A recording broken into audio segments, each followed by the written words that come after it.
Au XIXe siècle, Crolles possédait une cimenterie située en haut du chemin de la Cascade. Aujourd'hui, il ne reste plus que quelques traces de cette activité industrielle que nous vous proposons de découvrir en compagnie de Bernard Faure. Alors là, on est dans l'usine et il n'y a pratiquement plus rien qui reste en élévation. On voit des restes de voûtes.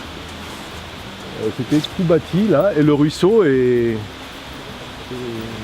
dallé, bouché, jusqu'à environ 50 mètres encore. Et l'usine était sur le ruisseau, carrément. Une partie de l'usine qui grimpe là. Pareil, hein, tout ce qui était en élévation a été supprimé. Le maire Jean-Claude Paturel, à une époque, a pris la décision, pour des raisons de sécurité, de tout faire tomber. Donc on a déménagé tout ce qui était voûte, salle de machine, etc. Tout ça a été déblayé. Là on aperçoit la voûte qui couvre le torrent.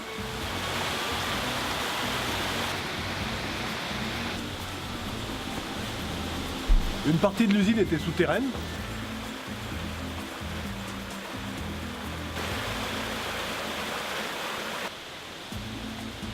Ici, c'est un aqueduc qui traverse le ruisseau avec une conduite. C'est pas un pont, hein, c'est bien un aqueduc. Il y a encore la conduite, on l'aperçoit derrière là.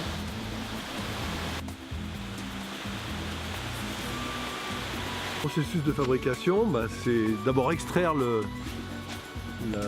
la matière, c'est-à-dire le calcaire.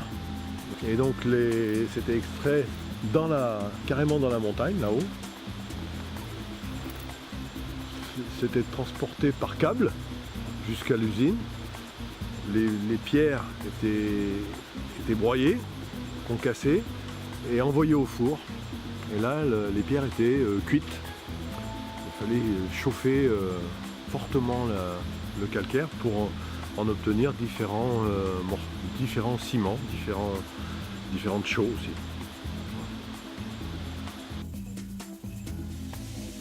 Mon grand-père a travaillé avant d'aller à la guerre, il a travaillé là, étant jeune, hein, je pense qu'il devait avoir 14-15 ans quand il a bossé ici.